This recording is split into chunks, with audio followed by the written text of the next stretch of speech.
Amen, amen. Shalom, shalom encore à tous les bien-aimés, tous les compagnons dans la marche vers le royaume en ces temps de la fin, où tout ce qui a été annoncé s'accomplit.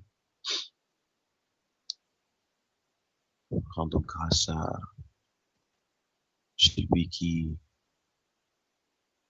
est Dieu Elohim, d'éternité en éternité, le seul digne de louange et d'honneur, de nous rassembler encore en ce moment pour que, ensemble, nous puissions, par ses compassions et sa grâce, nous instruire de sa prophétie, nous approprier sa pensée, son plan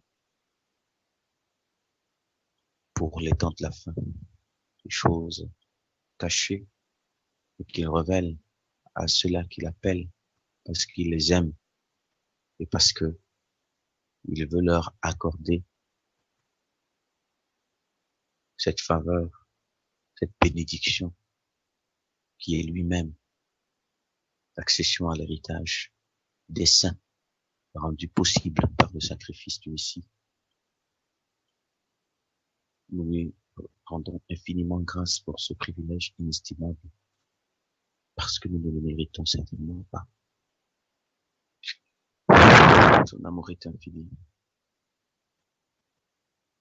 Sa sagesse est infinie, son intelligence est infinie.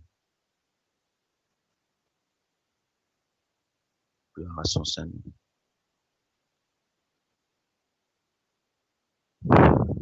Il y a le frère Jaurès qui demandait à être connecté.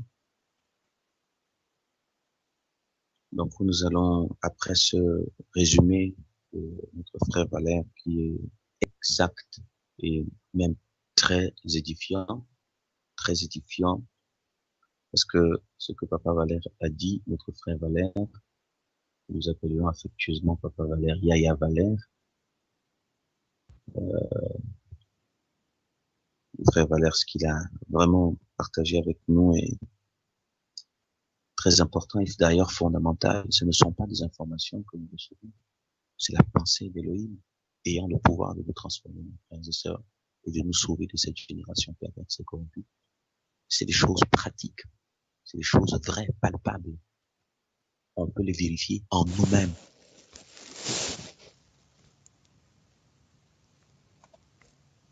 Amen, amen. On peut les vérifier, on peut les vérifier en nous-mêmes. On peut les vérifier dans nos enfants pour ceux qui en ont. On peut les vérifier dans nos maisons. On peut les vérifier chez le voisin. On peut les vérifier dans la ville où on est. On peut les vérifier dans le pays où on se trouve. C'est vérifiable. C'est des faits annoncés bien longtemps avant nous, qui se sont réalisés dans une parfaite exactitude. Il n'y a rien qui se passe, même pas un point sur un i qui n'a été annoncé par le très haut. Tout a été annoncé. C'est pourquoi c'est en lui que toute confusion disparaît, toute contradiction saute. C'est comme si les pièces du puzzle sont en train de prendre vraiment la configuration. Il n'y a pas de tout redevient parfait, chaque chose à sa place dans l'esprit de l'homme. Et c'est ça qui est important pour que nous puissions ensemble rentrer dans cette bataille des temps de la fin. Cette bataille, cette lutte qui va nous coûter beaucoup, beaucoup, mais rien en fait, parce que nous gagnons tout. Et c'est une bataille que nous devons mener ensemble, parce que c'est une bataille qu'on ne mène pas seul. C'est là la force de la communion, mais sur le fondement qu'est la vérité, avec un objectif bien précis, clair dans l'esprit de tous. Parce que c'est ce fondement qui permettra à chacun de se juger lui-même et qui permettra à l'ensemble d'avancer dans l'obéissance et la soumission, mais en même temps dans l'encouragement, main dans la main, vers le royaume. assurance, avec certitude que ce qui a été annoncé se réalise, et parce que nous le voyons se réaliser, jour après jour, seconde après seconde, minute après minute, heure après heure, tout événement. On n'interprète plus rien selon la science. On n'interprète plus rien selon ce qu'on nous a appris. Parce que voyez-vous, on a appris beaucoup de choses, mais tout ce qu'on a appris ne nous a pas donné la capacité de comprendre des événements, puisqu'on est toujours confus. Et on s'est dit, pourquoi si, pourquoi ça? Pourtant, on s'est dit, on a reçu la lumière, on a reçu la connaissance, on a reçu l'intelligence, mais on n'arrive pas à discerner les temps. On n'arrive pas à comprendre les événements. Devant les événements, on est parfois surpris. Mais pourquoi ici? Mais pourquoi ça? Qu'est-ce qui se passe encore? Mais qu'est-ce qu'il y a ici? Qu'est-ce que ceci veut dire? Mais qu'est-ce que ça veut dire ça? Mais la connaissance qui vient du très haut, c'est une connaissance qui vient avec le pouvoir de l'intelligence, qui permet donc aux disciples du Messie de faire le choix de la vie, et de le faire avec assurance, quand bien même il serait caractérisé par ses limites. Il ne regardera ni à gauche ni à droite. Il ne sera séduit ni par l'éclat de la gauche ni par ce qui se manifeste à droite, parce qu'il sait discerner derrière l'éclat la puissance de la séduction. Et il sait reconnaître le vrai, et il sait reconnaître le véritable.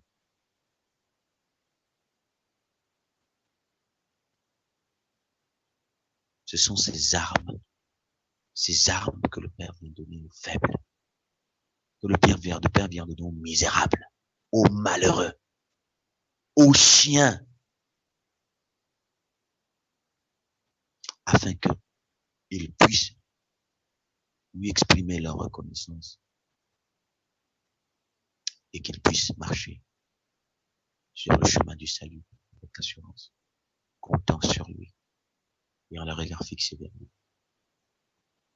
redéfinissant leur avenir, le considérant non plus sur la terre, mais au-delà de la terre. Le considérant non plus dans la poussière, mais au-delà de la poussière, dans la gloire, dans le Messie, ce Dieu de sécurité, ce Dieu de victoire. Oui, parce que ceux qui sont en lui, leur vie est cachée à des coups d'âme. Elohim, le Dieu très haut, unique, véritable. Et c'est là que notre Créateur, mon Père Céleste, est en train de nous conduire chacun pour nous sauver car il nous aime. Toutes ces choses sont pour nous, mes frères, mes sœurs. C'est pas pour une catégorie de personnes. Ce qui a été révélé, c'est pour nous. Approprions-nous de la pensée de celui qui nous a créés. Et que cette pensée soit la source de notre foi, de notre marche, de notre espérance, de notre engagement, de notre avenir, de notre éternité. Et qu'à partir de là, nous bâtissions notre vie sur ce fondement, dans le lien avec l'esprit de sainteté, le véritable, qui vient en nous pour une seule mission, de rendre conforme au Messie, en vue de l'héritage que nous poursuivons, tous, ensemble. Voyez-vous, la valeur de la communauté, c'est ça. La valeur de la communion, c'est ça. Il n'y a pas communion, communauté en dehors de ce fondement. Ce n'est que rassemblement. Marche vers l'abîme. Mais c'est ce fondement qui autorise la communauté, où des hommes se rencontrent en esprit, pas en chair. Se connaissent selon l'esprit, non selon la chair. Parce que ce sont les esprits qui ont accès au royaume. Ce sont les esprits qui sont concernés par cet héritage. Et ils y marchent ensemble, s'édifiant mutuellement, se fortifiant mutuellement. Et c'est pas un jeu, mais c'est l'histoire de toute une existence. C'est une consécration éternelle. Et les choix qui sont faits en connaissance de cause. C'est là la force de la communauté. Ces gens qui se rencontrent en esprit. Et même lorsqu'ils ne se connaissent pas, même lorsqu'ils ne se sont jamais rencontrés, ni par Skype, ni par un moyen virtuel. Ils se connaissent parce qu'ils se rencontrent. C'est pourquoi le jour où ils se rencontreront physiquement, ils se seront déjà connus. Parce qu'ils ont appartenu, ou ils appartiennent à la même sphère, au même royaume. Le monde présent va découvrir des choses qui vont remplir des masses de stupéfaction, de stupéfaction. La sagesse du Très-Haut est infinie. Quand elle se révèle, elle efface la sagesse des hommes. Les hommes ne le connaissent pas, mais le découvriront. Le monde actuel va découvrir des choses qui vont réduire à néant tout ce qui est rempli d'éclat, la destruction, réduire les œuvres d'Élohim. On va continuer. Merci le Père pour tout ceci. On va continuer à cheminer. Nous étions déjà à la phase où nous avons vu que l'enlèvement a eu lieu. Et nous étions à la phase où les 7 châtiments étaient passés,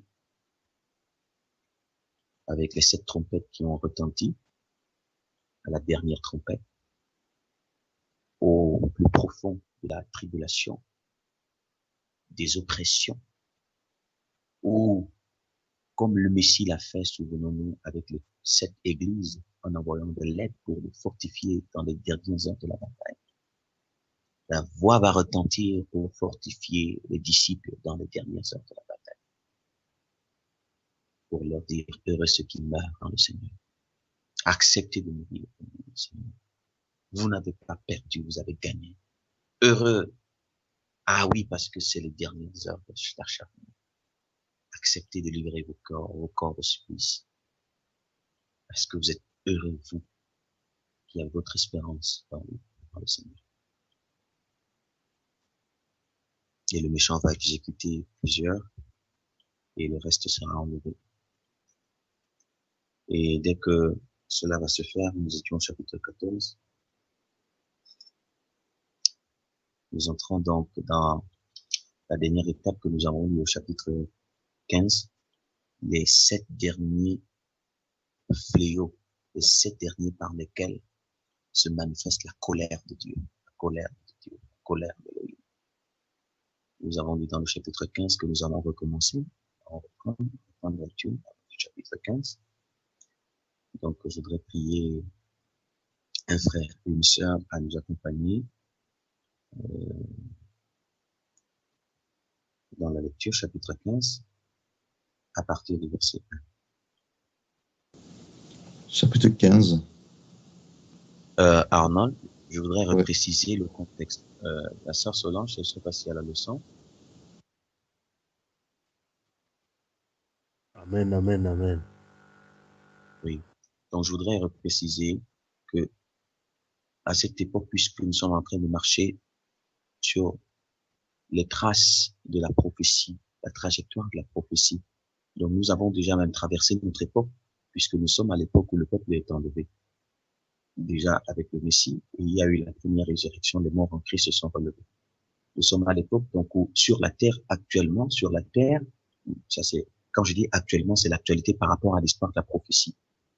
Donc ça, c'est les choses, les événements que nous sommes en train de décrire maintenant, c'est les événements qui arrivent bientôt, qui viennent. Et nous y sommes, en fait. Nous avons un peu dévancé l'histoire. Nous y sommes. Et sur la terre, le peuple qui est resté, c'est le peuple de Satan, marqué de l'impie, marqué de l'impie. Et nous entrons dans la phase où, comme le peuple a été enlevé, le reste qui est marqué de l'impie va recevoir donc les 7 derniers fléaux qui sont les 7 derniers par lesquels le Très-Haut manifeste sa colère sur les populations de la terre. Son peuple à lui est déjà enlevé. Donc nous voyons ça à partir du verset 1, chapitre 15. Chapitre 15. Puis je vis dans le ciel un autre signe, grand et merveilleux. 7 anges qui tenaient 7 fléaux, Ce sont les derniers fléaux, car ils sont l'expression finale de la colère de Dieu. Puis je vis comme une mer de verre, mêlée de feu. Tous ceux qui avaient remporté la victoire sur la bête, sur sa statue et sur le chiffre qui correspond à son nom, se tenaient debout sur cette mer de verre. Ils avaient en main les harpes que Dieu leur avait données. Ils chantaient le cantique de Moïse, le serviteur de Dieu, et le cantique de l'agneau. Seigneur Dieu Tout-Puissant, que tes œuvres sont grandes et merveilleuses. Roi des nations, que tes plans sont justes et vrais. Qui oserait te manquer de respect, Seigneur? Qui refuserait de te rendre gloire? Car toi seul es saint, toutes les nations viendront t'adorer, car tes actions justes leur sont clairement révélées. Après cela, je vis s'ouvrir dans le ciel le temple, avec la tente de l'alliance de Dieu. Les 7 anges qui tenaient les 7 fléaux sortirent du temple. Ils étaient vêtus de lin, d'une blancheur éclatante, et portaient des ceintures d'or autour de la taille. L'un des 4 êtres vivants donna aux 7 anges 7 coupes d'or pleines de la colère de Dieu, qui vit pour toujours. Le temple fut rempli de fumée, signe de la gloire, de la puissance de Dieu.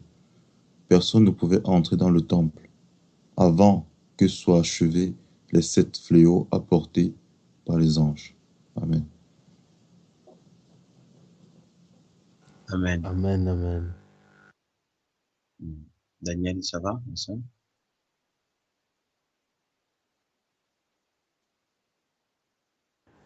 Amen, amen, amen. C'est bon. Donc, vous voyez que dans le chapitre 15, donc, on annonce les 7 derniers fléaux. Alors, faut bien le comprendre maintenant, mes bien-aimés. Et c'était simplement, c'était pas, euh, je veux dire quoi, c'était pas un hasard. Lorsqu'on a dit au peuple de la terre, principalement dans les enseignements des doctrines religieuses, que maintenant, puisque les gens considèrent que l'évangélisation qu'il y a eu dans le monde et qui a donné naissance aujourd'hui à ce qu'on appelle le peuple de Dieu, cette évangélisation est vraie, puisqu'il y a un peuple qui appartient au Christ, l'Église, dans toutes ses dénominations, c'est le peuple de Dieu. Et donc maintenant, comme le peuple de Dieu, le monde est devenu évangélisé et qu'il n'y a pas un seul coin de la terre qui n'y a entendu parler de l'Évangile, on l'attend juste maintenant dans le temps. Plus bizarrement, il n'y a pas de persécution. Ah, ou peut-être les persécutions qu'on dit être manifestées contre les chrétiens dans certains pays. Ah, c'est ça les persécutions. Donc, ok, bon, ça va. Donc, on attend dans l'enlèvement. Et puis, après ça, on entre dans la phase de tribulation parce que le peuple de Dieu ne va pas connaître la phase de tribulation puisqu'il sera intouchable. Et puis, voilà, il va vivre sa vie calmement, doucement, gentiment. Et puis, après, il est enlevé. Et puis, ce sont les autres qui vont vivre des persécutions, pas de tribulation pour le peuple. Vous irez, il y a des frères et sœurs qui viennent d'arriver. Amen, amen, amen. Voilà. Donc, ce mensonge-là, pour endormir les esprits, afin que les gens soient surpris au moment où le véritable Messie va se révéler, que les gens qui découvrent qu'ils n'avaient rien à voir avec lui, mais se réclamant du Christ, qui réalisent qu'ils sont de l'Antichrist, et qu'il n'est plus, peut-être pour quelques-uns, la possibilité de changer de changer de camp, parce que n'ayant que de la force contre la vérité pour régner la vérité, rejeter la vérité et embrasser le mensonge. Donc, c'est vraiment à ça qu'on prépare les populations. Et heureusement que, comme il a été dit déjà aussi par Valère l'a rappelé, le Père est souverain. Il est souverain au-delà de tout. Et c'est lui qui a le contrôle parfait de tout. Donc, voyez-vous, donc, le peuple, on a bien vu qu'il a part à la tribulation, et d'ailleurs que c'est lui qui provoquera l'entrée dans la tribulation, mais il n'aura pas part aux 7 fléaux. Parce que à la face de 7 fléaux, les derniers châtiments de la colère du Très-Haut, il n'est plus là. Il n'est plus là. Et puis d'ailleurs que cette colère est la réponse, si vous voulez, le revers des prières que ceux qui ont été enlevés et ont souffert pour la vérité ont adressé au Père quand ils étaient sur la terre. Ça retourne maintenant comme la colère du Très-Haut sur ceux qui n'auront pas voulu écouter le message de la vérité pour changer de vie. C'est un peu ça. Donc, cette colère, et c'est pourquoi il est dit, vraiment, la vie du juste est un jugement vivant pour celui qui ne l'est pas. C'est inutile de condamner les gens. Il faut vivre la vie de sainteté. Il faut aimer le prochain. Le vrai jugement, c'est dans l'amour. C'est pas parce que je le jugerai, je le condamnerai. Mais si je parviens à l'aimer vraiment, il y a deux dimensions de jugement. Cet amour peut le sauver. Et si se laisse sauver, nous avons gagné une âme. Mais s'il demeure dans la méchanceté, moi je demeure dans l'amour pour lui. Autant marqué par le Père, ça lui sera rappelé. Voyez-vous? Et nous le verrons même d'ailleurs plus tard avec le jugement, ce qu'on appelle le jugement dernier. Donc, le vrai peuple, c'est pas un peuple qui passe son temps à condamner, c'est un peuple qui montre le modèle de vie. C'est un peuple qui montre le modèle de vie. La plus grande arme contre la haine, c'est l'amour, c'est pas la haine.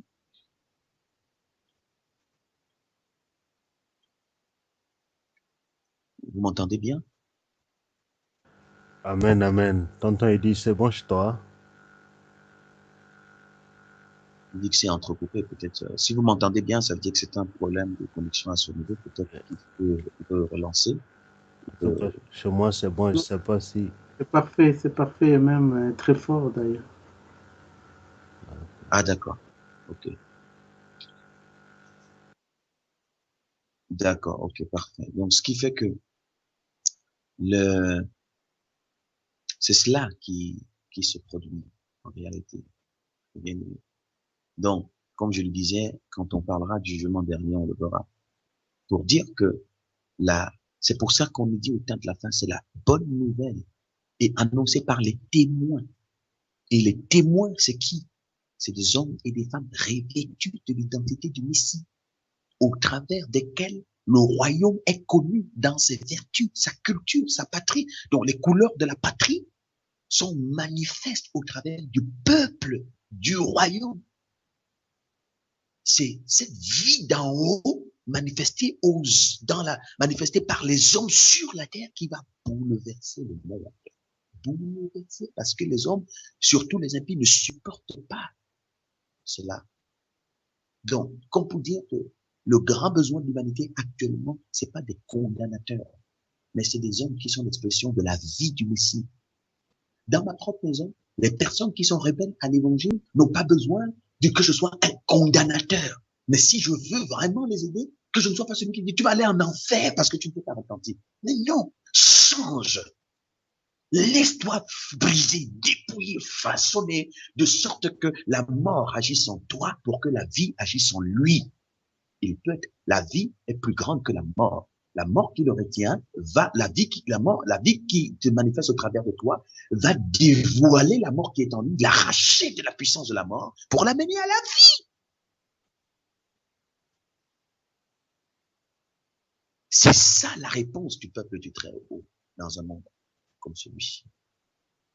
Et c'est cette vie des justes, donc, qui constitue, pour ceux qui ne se sont pas repentis, la colère du Très-Haut, le jugement pour les impies. Le peuple, la création attend avec un ardent désir la révélation du Fils du Très-Haut. Parce que c'est un peuple de libérateurs. Désiré pour Eddy, s'il te plaît. Amen, amen, amen. Voilà. Valère, il faudrait que je baisse un peu le ton ou ça va?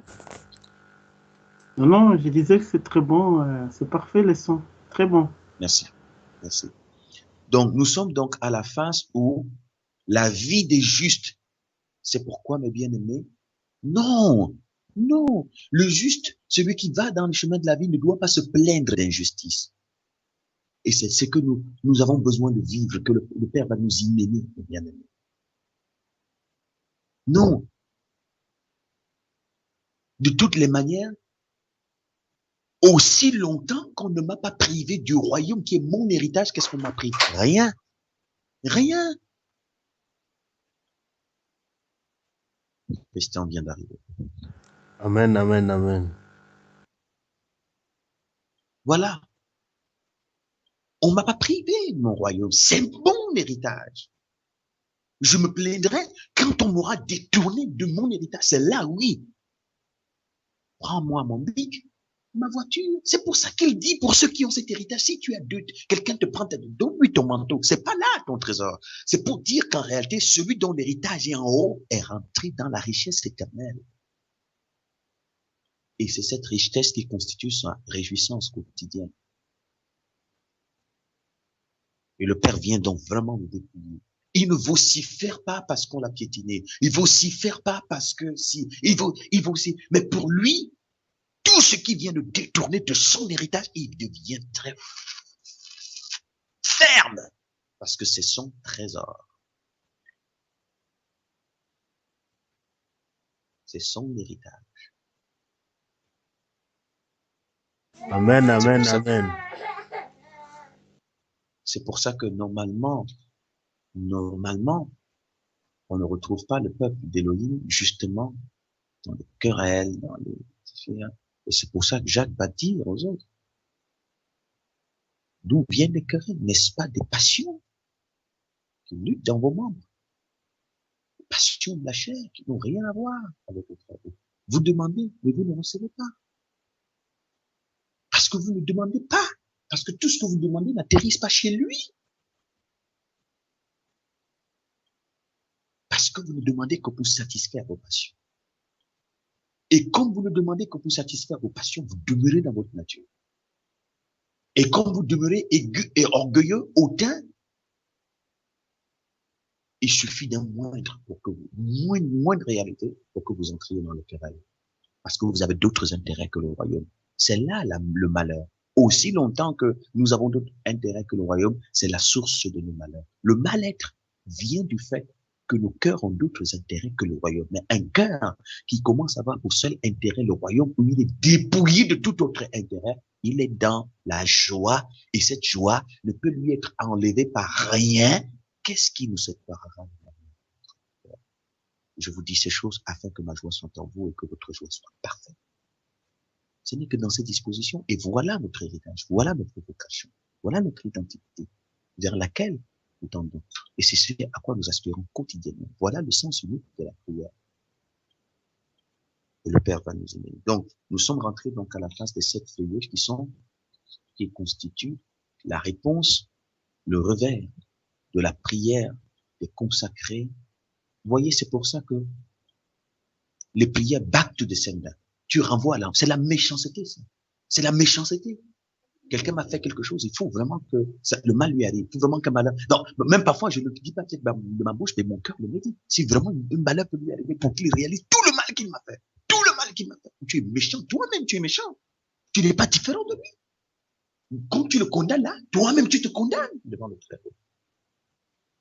Parce que les mêmes désirs sont en toi.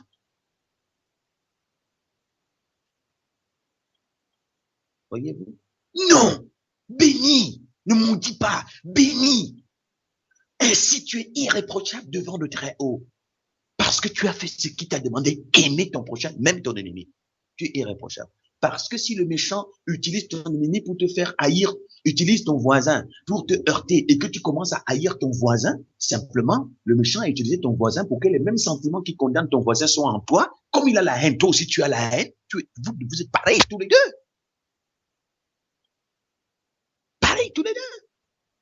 Mais si, et tu comprends donc que ton combat n'est pas contre ton voisin, mais contre l'ennemi qui voudrait utiliser la méchanceté de ton voisin pour développer ton cœur dans un sentiment opposé au Très-Haut.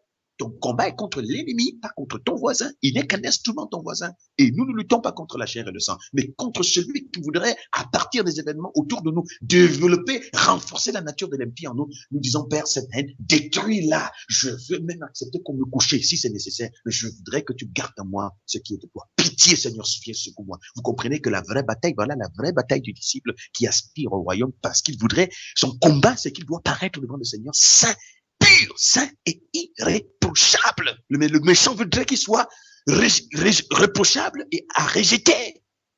Il lutte pour se purifier et non pour se souiller. Donc, il n'a plus rien à justifier. Il n'y a plus rien que je peux justifier, qui justifie que je puisse haïr quelqu'un. Je puisse avoir de la... Il n'y a plus rien à justifier. Non, mais c'est trop ce qu'il m'a fait. Mais qu'est-ce que ça tu racontes? Il t'a fait quoi? Il t'a fait quoi?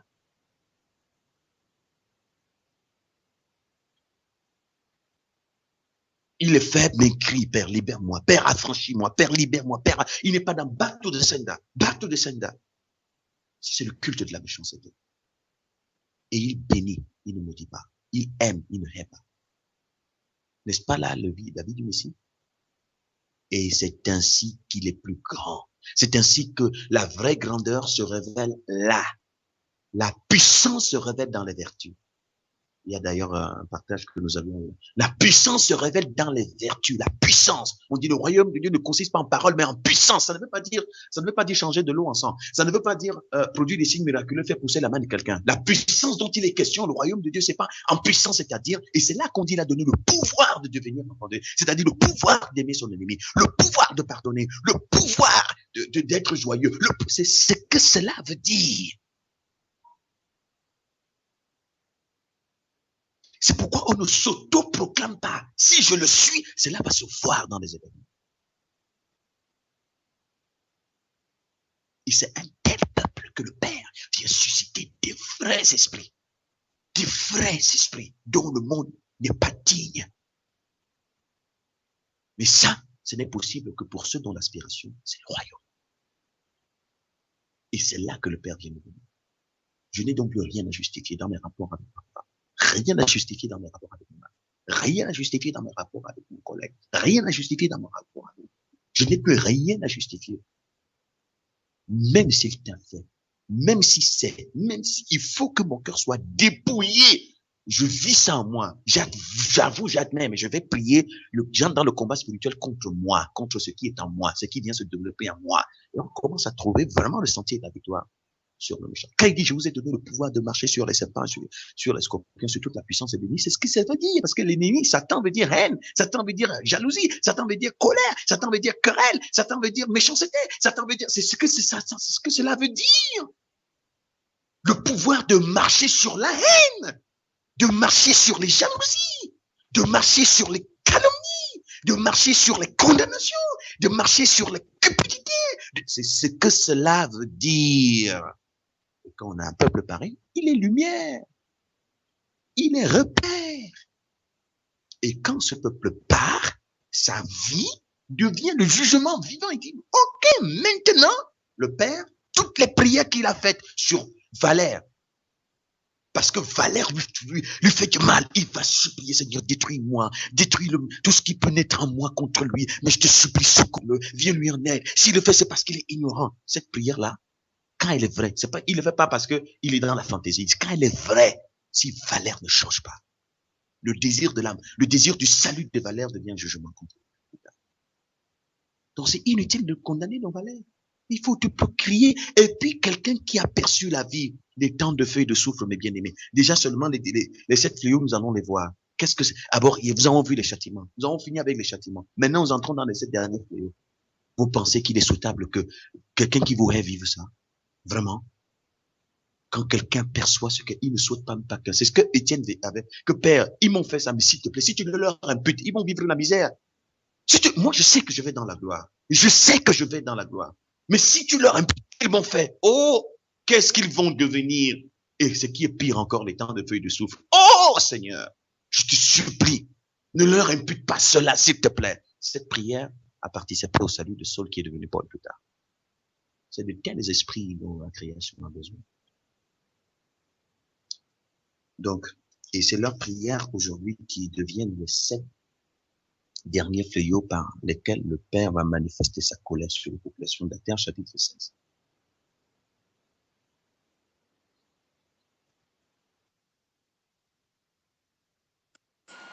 Il faut le lire de chapitre 16, à partir du verset 1. Puis j'entendis une voix forte qui venait du temple et qui disait aux 7 anges, allez verser sur la terre les 7 coupes de la colère de Dieu. Verset 2. Le premier ange partit et versa sa coupe sur la terre. Alors les plaies mauvaises et douloureuses se formèrent sur les hommes qui avaient la marque de la bête et qui adoraient la statue.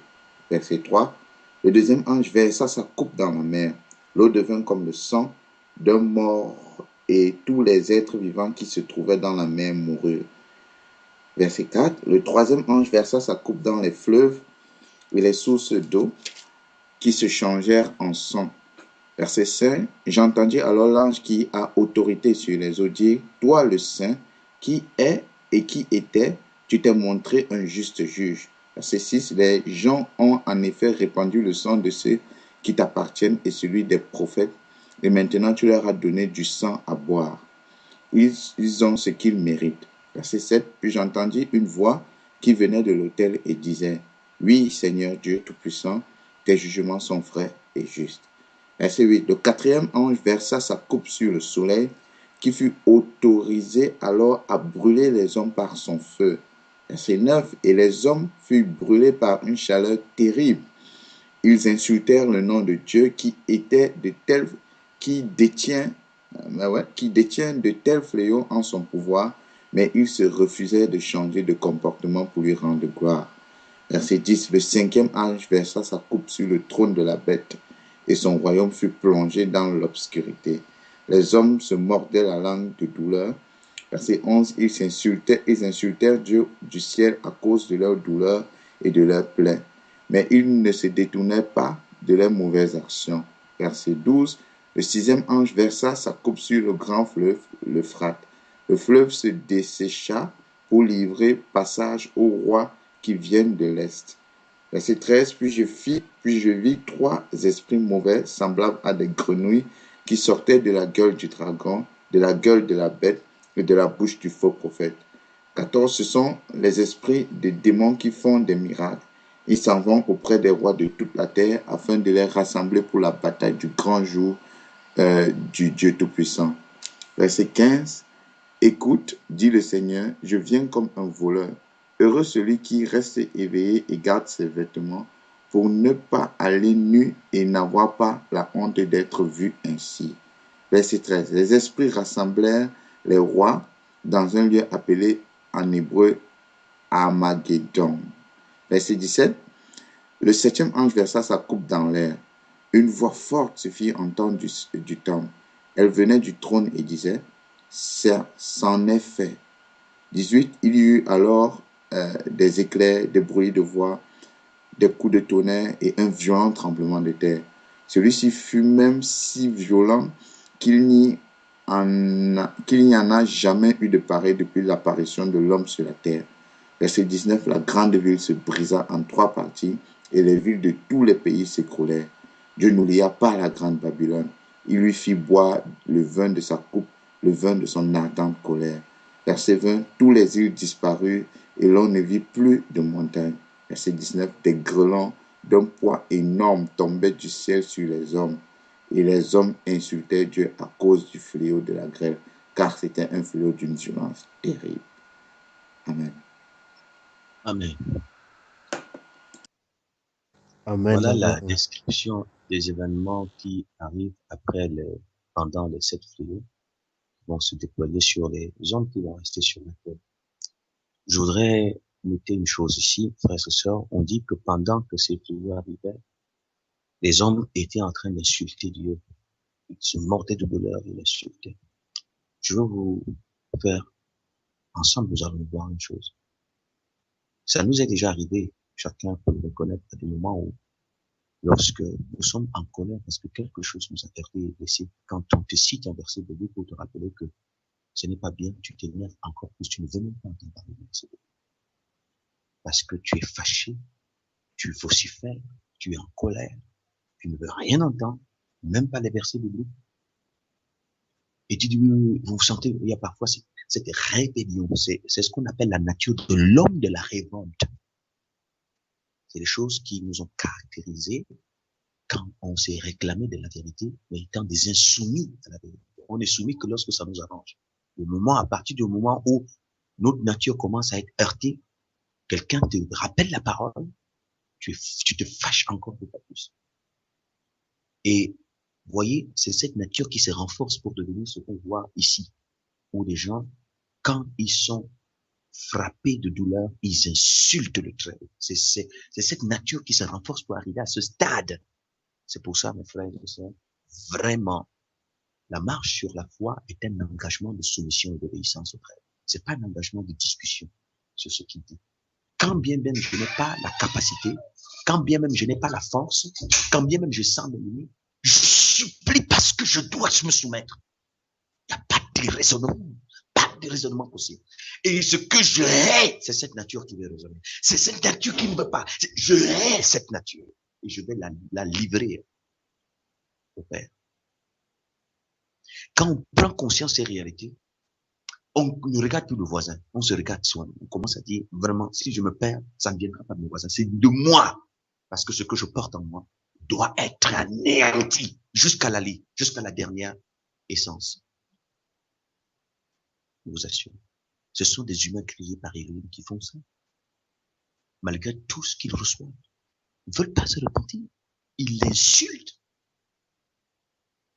C'est pourquoi le vrai disciple ne se justifie pas. Il n'a rien à justifier. Oui, mais si j'aime faire ça, c'est parce que si. Il n'y a rien à justifier.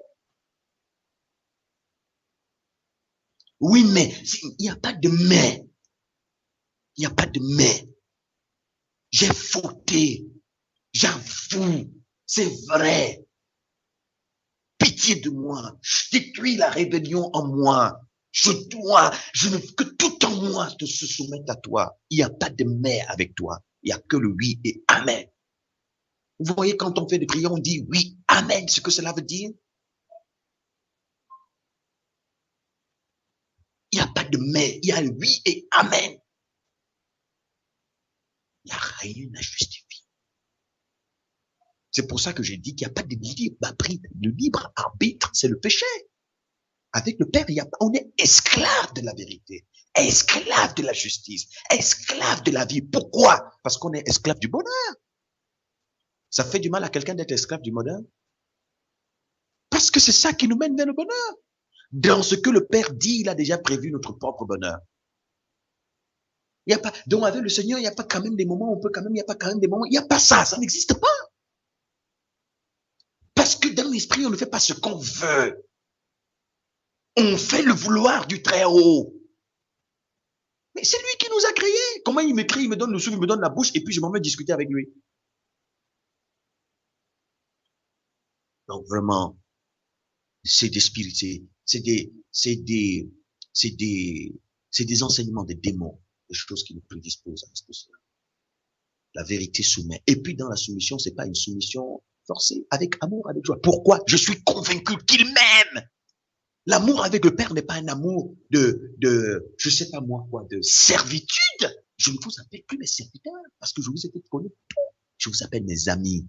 C'est une relation d'amour. Mais dans l'amour, il n'y a pas de négociation. Deux choses possibles. Soit j'aime, soit j'aime. C'est ça avec Elohim. Au prix même de ma propre vie. Parce qu'il en est dit, de toutes les manières. Qui me l'a donné? C'est pas lui? Trouverais-je que c'est trop que de donner? C'est pour ça que souvent, pour voir dans les gens, quand on a fait quelque chose, un exploit, vraiment là, on s'attend à ce que le Père nous applaudisse et vraiment qu'il nous dit, moi ton fils, moi qui fais ça, c'est à moi, regarde ce qui m'arrive, moi ton bien-aimé, ah c'est à ça que ça m'arrive? Non Seigneur, non Seigneur. Mais depuis quand l'argile? Nous sommes des argiles devenus intelligents, des argiles qui contestent avec le Créateur. On dit, il nous façonne, c'est lui le potier. Mais dès qu'il y a une situation, dès qu'il a mis un point qui nous arrange, on dit qu'il a mis un point qui nous arrange pas, on se fâche. Ce n'est même pas lui. Ça, c'était une autre histoire. C'est même pas lui. Parce que quand lui nous façonne, il façonne, si on est vraiment des argiles, la foi, c'est que je deviens l'argile. Je me souviendrai tous les jours que je suis l'argile. Quand quelque chose me dépasse, je vais vers lui. Me livrer. Quand ça ne va pas, je vais à lui encore. J'ai toujours vers lui. C'est pour ça qu'il y a la prière. Pour les aller. 3 fois, il dit, j'ai prié pour qu'il éloigne cela de moi, parlant de l'écharpe. Il m'a dit, ma grâce te suffit. Il a dit, Paul a dit, quelle grâce? Quelle grâce? Comment tu peux maintenir ton serviteur dans une situation pareille? Non, il dit, comment? Paul s'est réjoui. Il dit, je me réjouirai dans mes faiblesses. Parce que quand je suis faible, c'est alors que je suis fort. Il a dit, amen, oui, amen, à ce que le Père a dit. Ma grâce te suffit. Il n'a pas contesté avec le Très-Haut. Parce qu'en lui, il n'y a pas de contestation. Puisque celui qui vit en lui, c'est le Fils bien-aimé. Regardez, le Messie qui est venu. Est-ce qu'il y a une seule fois où il a contesté avec son Père? Jamais. Soumis à son Père du début à la fin. Quand il vient en moi, il doit être soumis de la même manière qu'il était soumis quand il était hors de moi. comment il vient à moi, il commence à contester contre son père. Il conteste contre son père. C'est quel genre de Christ, ça? Le Christ, c'est celui qui est soumis à son père. Et si le Christ se forme en moi, mais s'il va se soumettre, l'apôtre Paul dit, si je vis, ce n'est plus moi qui vis. Le Christ, fils soumis à son père, qui ne désobéit pas, qui se soumet à son père. Et quand le feu, c'est pour ça que pour que je me sois soumis au Très-Haut, il faut qu'il vienne à moi. Je ne peux pas être soumis au Très-Haut sans lui. Il est donc dit, c'est pour ça que le Messie va dire, sans moi, vous ne pouvez rien faire. Je suis la force et le pouvoir de la soumission à mon Père. Celui qui va être soumis à mon Père, qu'il s'ouvre, je viens en lui. Mais le Christ insoumis, rebelle, contestataire, c'est quel genre? C'est l'antichrist, l'homme de la révolte. C'est ce qu'on disait tout à l'heure. On a dit pendant tout le long de cet enseignement. C'est pourquoi celui-là doit être détruit, dénoncé, détruit, ce faux Christ, cet insoumis, ce rebelle. Pourquoi on a des foyers de guerre, de conflits, de querelles, de méfiance? Mais parce que l'homme, la femme, on est habité du Christ, c'est-à-dire de l'insoumis au Très-Haut.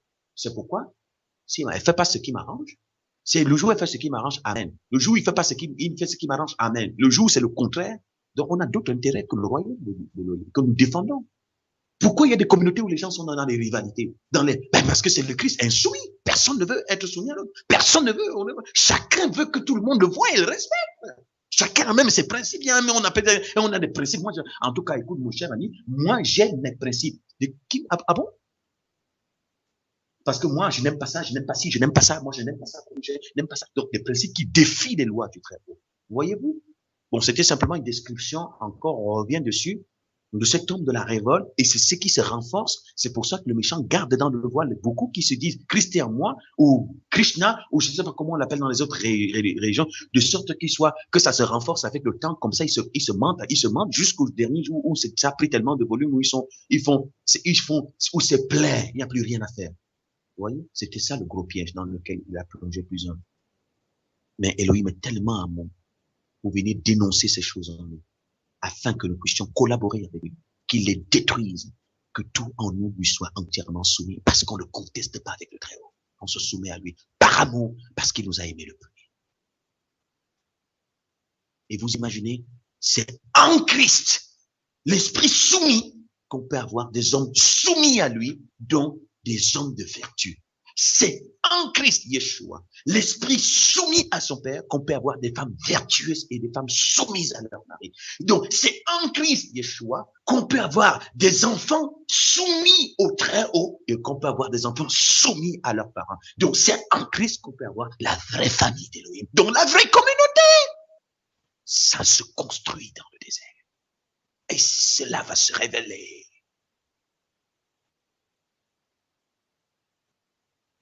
Cette beauté se manifester.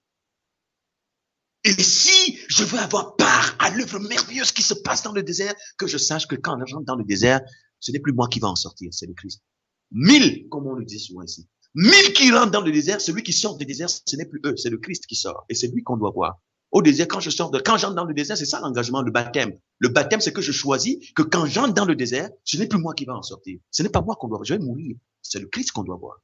C'est ça le baptême, la vraie image du baptême.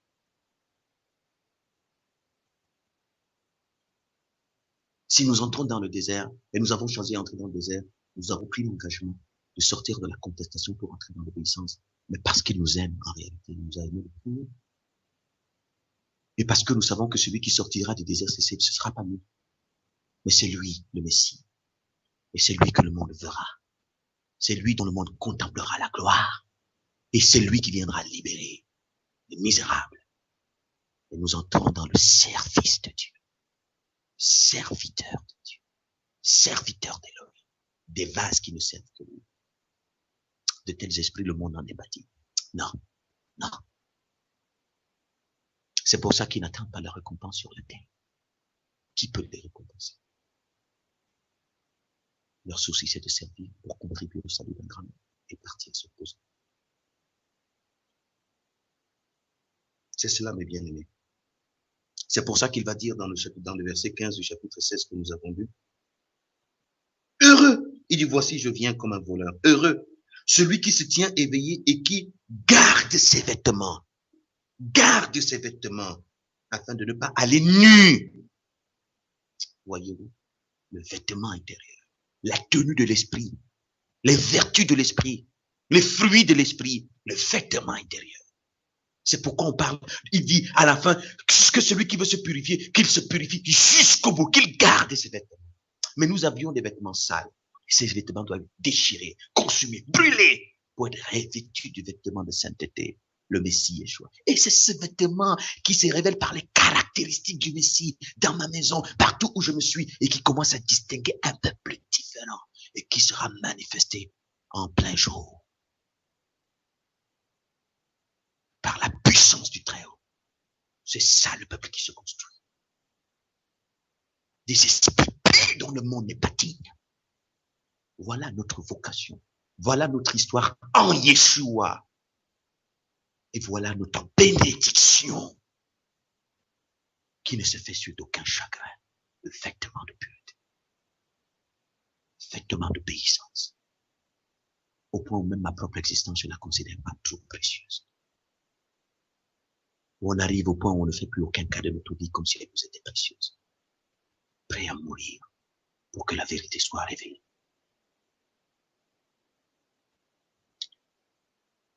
Le Père soit loué. Donc, les 7 fléaux ont été déversés. Tout ça, c'est pour que nous ne fassions pas partie de ce peuple, mes bien-aimés. Qu'aucun de nous ne fasse partie de ce peuple. Non, le Père nous aime tellement. Le Père nous aime, mes bien-aimés. Mes frères et sœurs.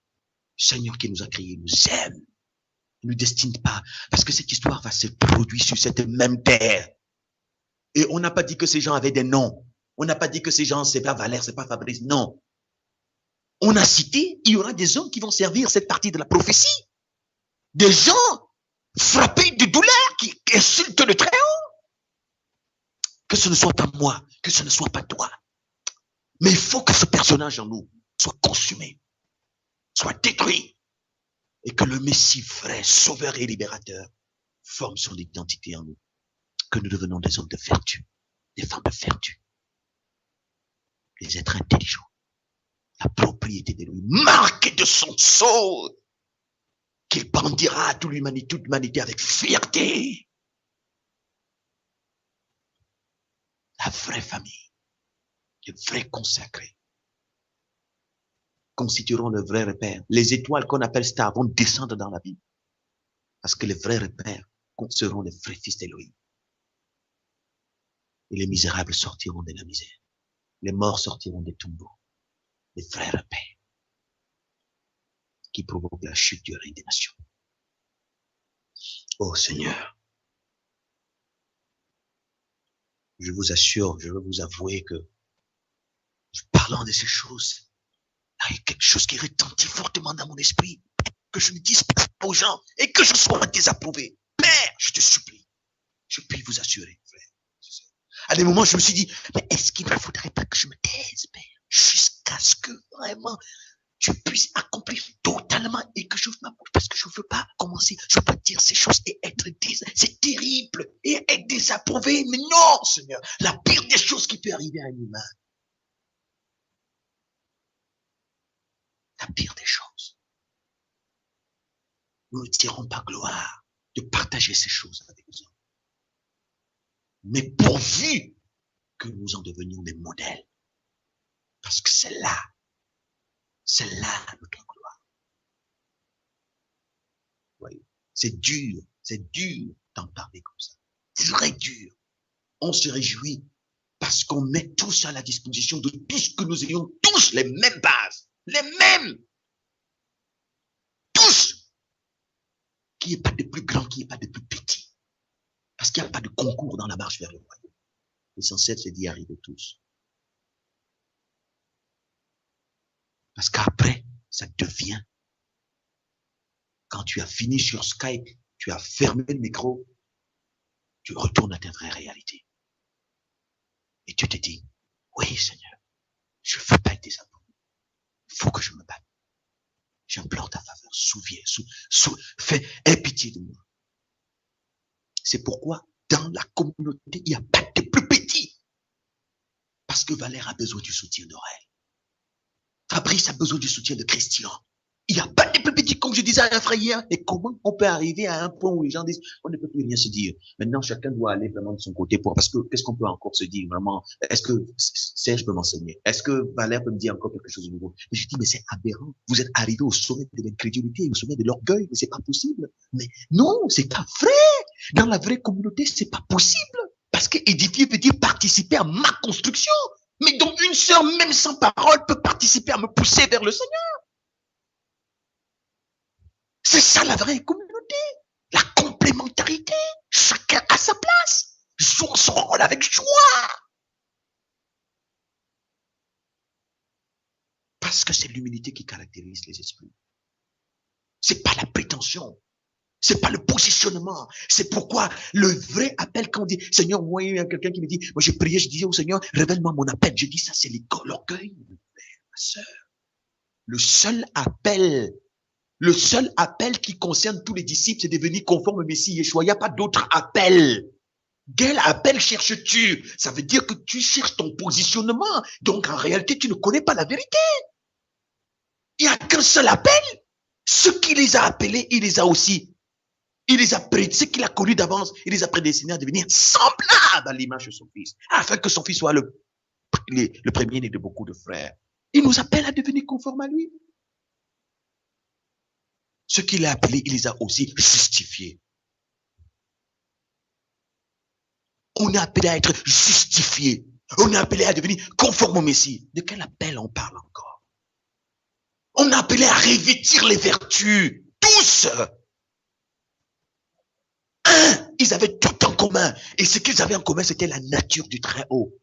Maintenant, les dons peuvent être différents, mais dans les fruits. Ça veut dire que s'il y a apôtre, il est amour aussi d'abord avant d'être apôtre. Et il est humble d'abord avant d'être pasteur. Et si celle-là, son rôle, ce n'est que servir du café, elle est d'abord amour avant de servir du café. Elle est d'abord humble avant de servir du café. Personne donc ne trouve que l'autre est plus grand et que l'autre est plus petit. Parce que ce qui est glorifié dans la communauté, ce n'est pas des dons, mais les vertus. Comment un tel corps ne va pas bouleverser le monde? Franchement. Franchement, mes bien-aimés. Comment un tel corps ne va pas bouleverser le monde? Celui qui est serpillère pour laver le sol, pour que les saints viennent s'asseoir, quand il le fait avec amour. Il le fait dans l'humilité. Parce qu'il participe à la célébration de la gloire d'Élohim. Il ne dit pas, Seigneur, moi je ne suis que serpillère. Quand feras-tu de moi prophète? Quand feras-tu? Mon appel, c'est quoi? Il est frustré parce qu'il nettoie le sol. Parce qu'il veut devenir prophète. Ça, c'est un corps qui n'est pas celui du Messie, mais celui du Messie. Il n'y a pas de membre plus petit. Chacun joue son rôle. Pourquoi? Parce que avant les dons, il y a d'abord les fruits. Et ils partagent tous les fruits. Ils ont tous les mêmes fruits, mais ils n'ont pas les mêmes dons. Parce qu'ils ont été appelés aux mêmes fruits. Chacun a un service. On n'aspire pas à ça. On aspire. Il dit, aspirez aux dons les meilleurs. Et je vous montrerai la voie par excellence. 1 Corinthiens 13. Ayez tout ce que vous voulez. Mais si vous n'avez pas l'amour, l'identité du Très-Haut, vraiment vous êtes une cymbale qui retentit, un R1 qui résonne. La voie par excellence. Ah oui, tout don parfait, toute grâce excellente. Les grâces excellentes d'abord. Et c'est ce qui rend parfait les dons. Ça veut dire que si toi tu n'es que dans le service du café, cette disposition est parfaite quand tu le fais étant investi des grâces excellentes.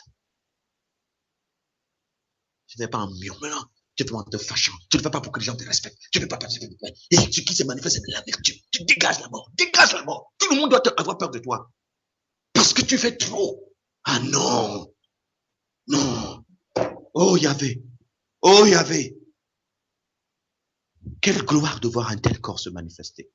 Et voilà ce à quoi nous sommes appelés, mes bien-aimés. Voilà ce à quoi nous sommes appelés. Chapitre 17. Le chapitre 17, c'est encore un intermède où on parle de la venue, parce que ici, vers la fin du au septième sceau, on parle de Babylone, le jugement de Babylone. Et avant de parler du jugement de Babylone, ici dans le songe, il rappelle donc en réalité le fonctionnement de Babylone. Donc le chapitre 17, c'est un intermède. C'est un événement, on parle des 10 rois. Vous voyez qu'on parle encore des 10 rois qui mettent leur autorité au service de la bête et tout ça là. On parle des eaux sur lesquelles la femme est assise et tout ça. Donc, on revient encore sur le règne des païens. Ça, c'est le règne des nations que nous avons déjà traversé. Donc, mais il y a un élément important quand même dans le chapitre 16 que nous avons lu. On dit que les 3 esprits impurs qui sont auteurs des miracles qui se produisent sur la terre, Valère parlait de quelque chose de très important. Quand on parle des miracles, on parle pas seulement des miracles qui sont accomplis dans le monde religieux. On parle des miracles scientifiques et technologiques. Vous voyez, tout ce qui est devenu très sophistiqué, bientôt vous aurez des téléphones en forme de QR. Donc, vous voyez, ça fait partie des miracles, mais ça vient de qui? Ça vient des démons. Ça ne veut pas dire qu'il faut pas les utiliser.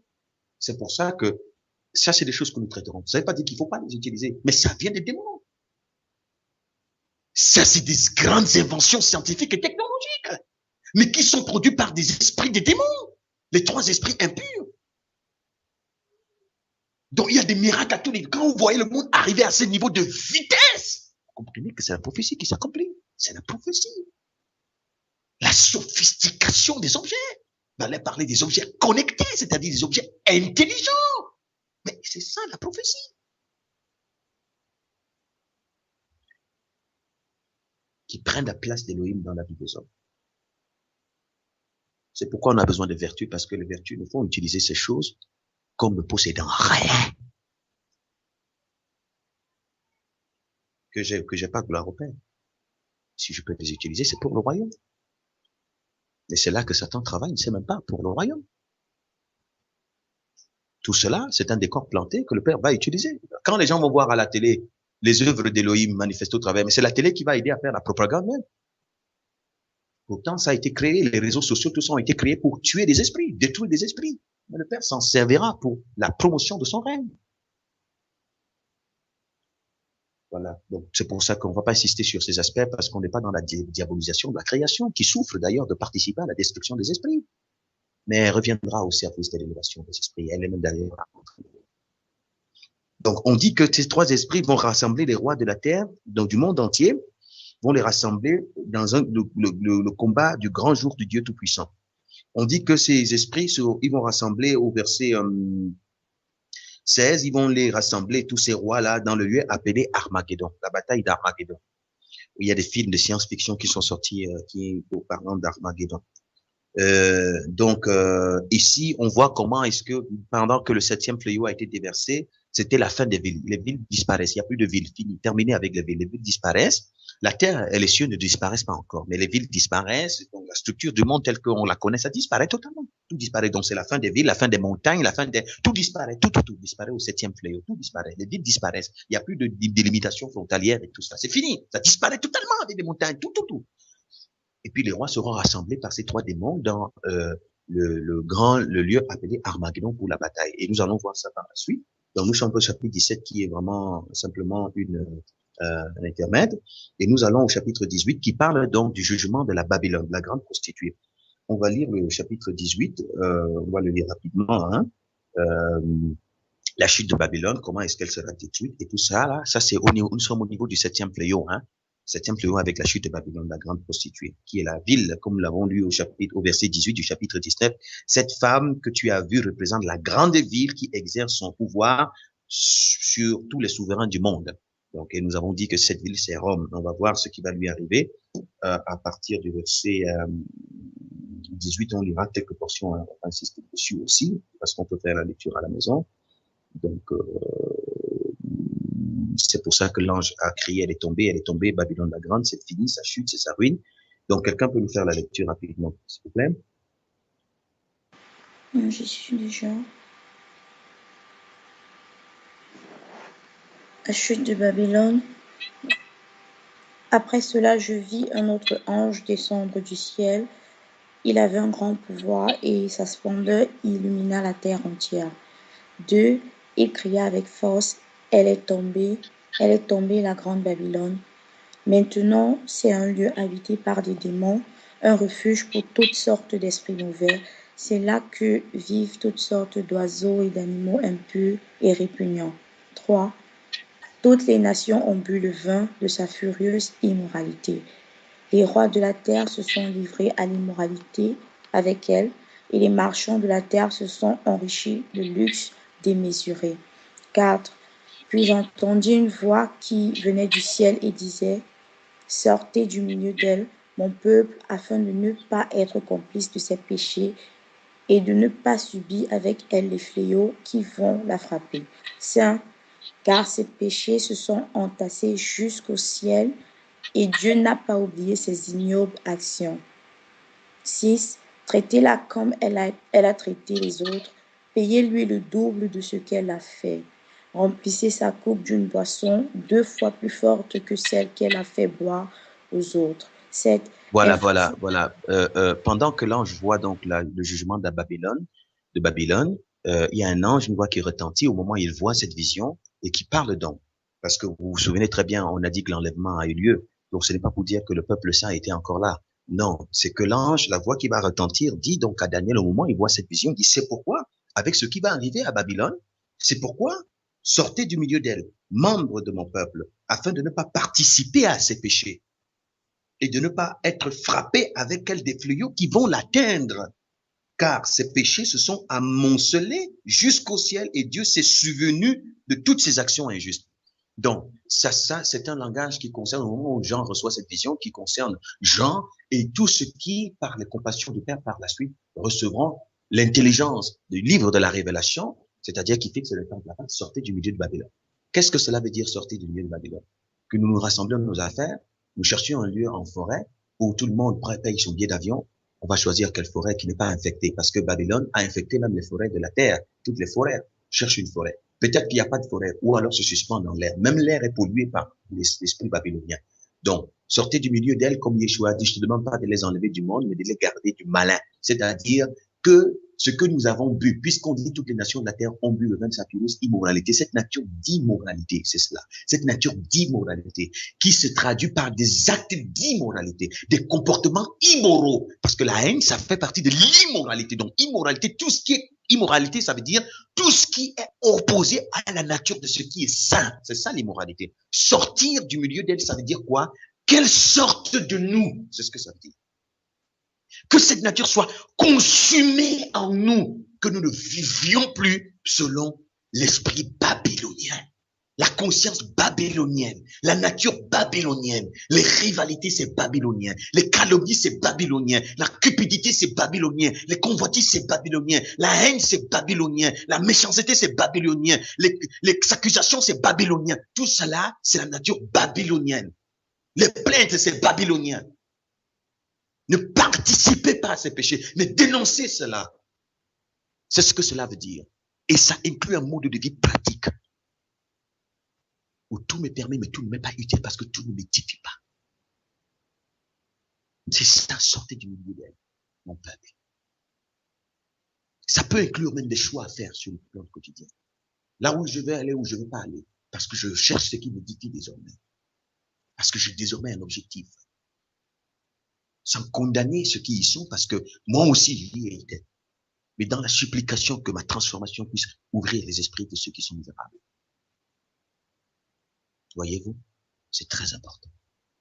Sortir du milieu d'elle, c'est pas aller nous construire une case dans la forêt ou aller nous suspendre dans l'air. Parce que si nous allons dans la case et nous continuons dans les rivalités, nous sommes dans les cupidités, nous sommes dans la haine, nous sommes dans la case, mais nous sommes des Babyloniens. Babylone, c'est un esprit, c'est une identité, c'est une nature. Comme Satan, c'est un esprit. Satan ne se définit pas par un lieu géographique. Satan se définit par une identité. Babylone ne se définit pas par un lieu géographique d'abord, puisqu'on dit très bien, c'est elle qui a fait boire aux populations de la terre du vin de sa furieuse immoralité. Babylone a un siège qui est Rome, mais cet esprit babylonien s'est transféré dans des corps. C'est pour ça que nous avons souvent dit, il n'y a pas c'est ce qu'on appelle quitter des bâtiments pour aller dans les esprits de maison. Ce n'est pas, Babylone n'habite pas dans les murs. Babylone, ce ne sont pas les murs. Ce n'est pas de fuir les murs, fuir le bois, fuir l'ordinateur. Comme j'ai dit, ce n'est pas la guerre contre le téléphone, la guerre contre le lit. Non, c'est pas ça le combat contre Babylone. Le combat contre Babylone, c'est une identité. Ça veut dire, donc c'est pour ça que les gens ont pensé que Babylone, c'est aussi les églises bâtiments. Ils sont allés dans des maisons, ils ont reproduit la même identité babylonienne. Parce que Babylone habite des esprits humains.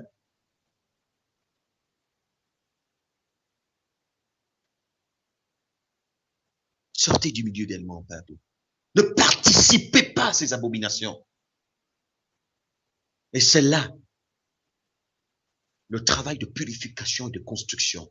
Parce que nous avons bu du vin babylonien et c'est ce qui a changé la vocation de l'humanité, la vocation des amitiés, la vocation des mariages, la vocation des familles. Parce que tout cela, c'est devenu, parce que l'humanité a été créée pour rendre visibles les vertus du Seigneur. Le mariage a été fait pour extérioriser les vertus du Seigneur. L'amitié a été faite pour rendre visibles les vertus du Seigneur. La famille a été faite pour rendre... Mais tout cela a changé. Babylone a changé la vocation de toutes ces réalités pour faire que l'humanité adore Satan.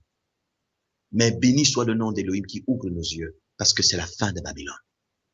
Babylone n'est pas tombée au moment où on voit ce jugement-là. Babylone est tombée au moment où les hommes ont ouvert l'esprit pour dire qu'elle tombe en moi. Il y a un chant qui dit que tout ce qui n'est pas de toi tombe, Seigneur. Que tout ce qui n'est pas de toi tombe, Seigneur. Que tout ce qui n'est pas de toi tombe, Seigneur. Soit détruit par ton souffle.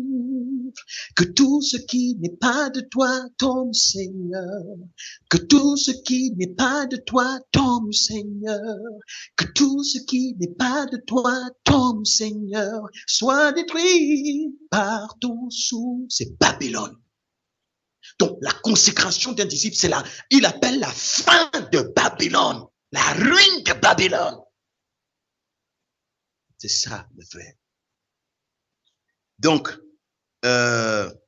bien, il y a la suite des versets de ce chapitre qui continue à parler de Babylone. Comment est-ce que les gens se sont enrichis avec elle, ainsi de suite. Comment les gens vont la pleurer, tout ça. Et puis, ça fait partie de... Donc, il y a 7 paroles, en fait, dans le chapitre 18. On vous parle à partir même du chapitre... chapitre 18, oui, en tout cas, il y a 7 paroles qui sont prononcées sur Babylone, 7 paroles qui sont prononcées sur Babylone pour décrire sa chute et annoncer sa chute et réaliser sa chute. Donc, c'est ce qu'on peut lire au chapitre 18 jusqu'au chapitre 19 où on entre avec la 7e parole. Donc, on va traverser ça. On va aller jusqu'au chapitre 19 à partir du verset... Bon, quelqu'un peut lire chapitre 19 déjà, verset 1, rapidement, s'il vous plaît, vers la lecture, chapitre 19. 7e parole sur Babylone.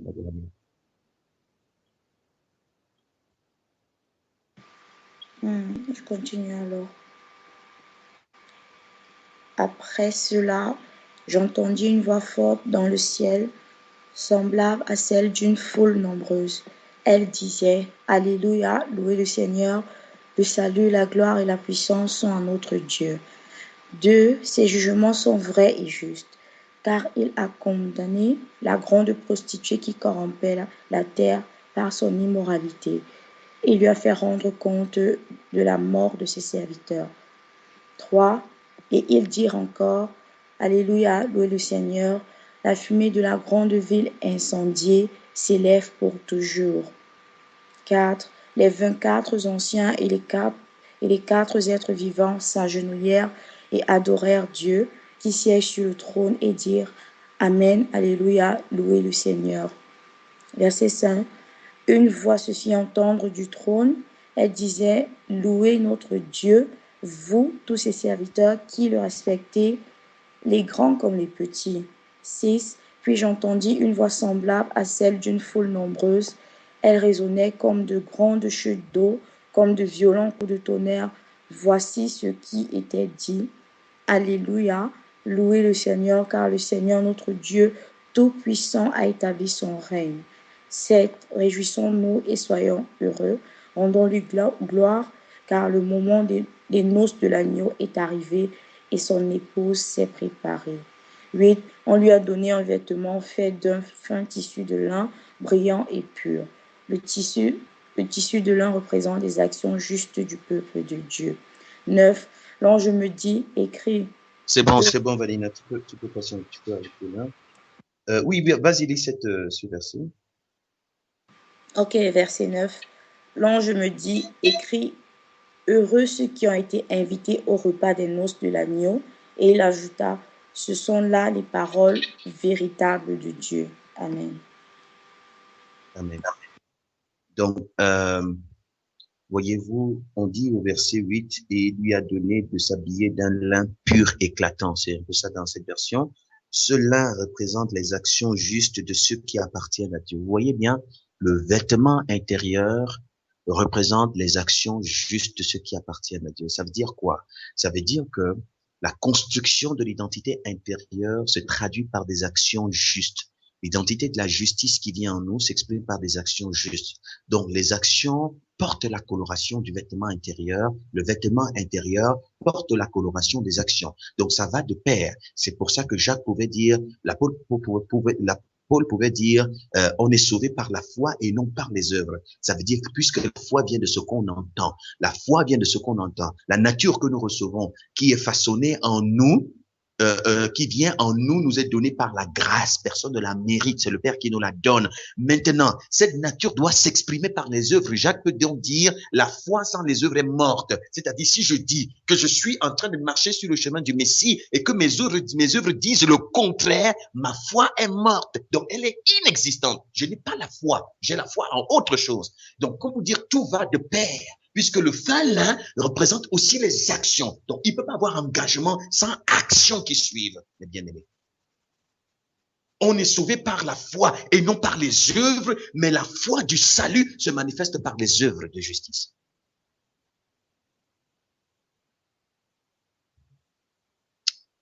Donc, je ne vais pas faire du mal à quelqu'un. Je dis, non, de toute façon, c'est pas ça que Dieu regarde. Il regarde pas, il regarde au fond de l'œil, il regarde au fond. Mais attention, tu fais du mal à ton prochain. Mais tu fais du mal à ton prochain. Si il te construit, tu ne feras pas du mal à ton prochain. Les deux vont de pair.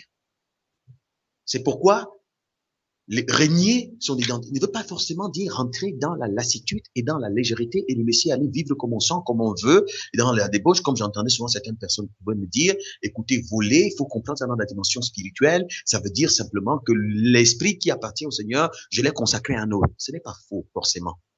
Donc, si je prends la chose de quelqu'un, je n'ai pas volé.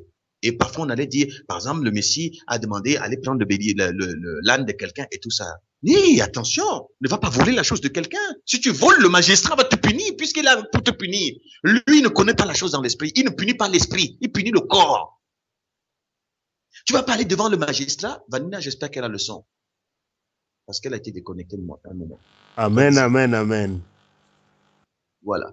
Donc, le magistrat, il dit, c'est pour ça qu'il y a les magistrats qui ont été établis. Il faut respecter ces autorités. Un vrai disciple ne vit pas dans le désordre. Il se soumet même. Comme je disais à quelqu'un, ne diabolisez pas les institutions. Notre combat n'est pas contre les hommes, c'est contre Satan. Hein?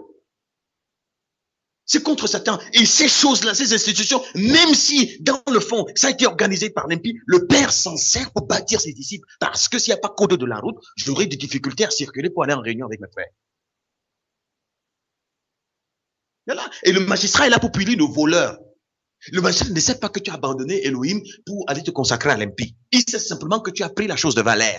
Et c'est condamné par, quand tu viens devant lui, tu vas dire magistrat, écoute, il dit, avez-vous quelque chose à dire, condamné? Il dit, oui, magistrat. Il faut que nous allions au-delà de la lettre. Au-delà pour percevoir l'esprit du vol. En réalité, le vol, il dit, pour le moment, mon frère, tu as pris la chose de valeur, pardon, va en prison. Et quand tu vas là-bas, condamne l'esprit. Moi, je ne sais pas, va résoudre le problème de l'esprit en prison. Moi, je condamne d'abord le corps. Parce que c'est ta main-là qui a volé. Maintenant, va résoudre le problème de l'esprit en prison. Donc, dans la pratique, il faut rester sensible.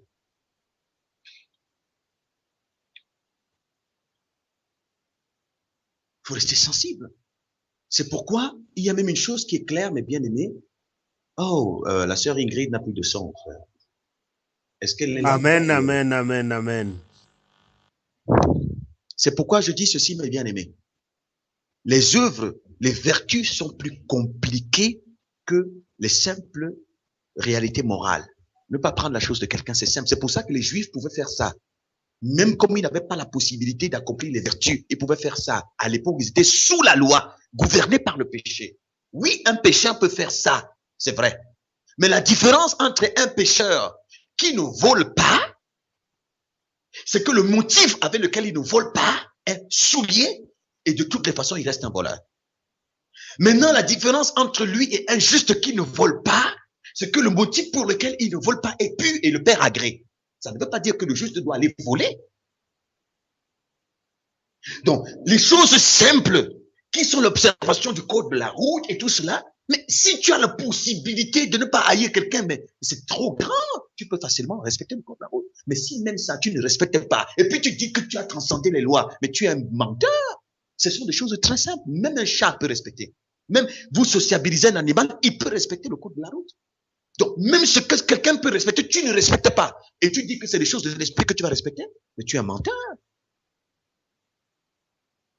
C'est pourquoi ce sont des choses simples. C'est même des choses sur lesquelles on n'a pas besoin. Pour quelqu'un qui rentre dans la dimension des vertus, c'est des choses très simples. Vous savez pourquoi? Il le fait par amour. Donc, c'est pour ça que les hommes qui marchent dans la dimension des vertus respectent plus facilement les choses pour lesquelles les gens luttent pour les respecter.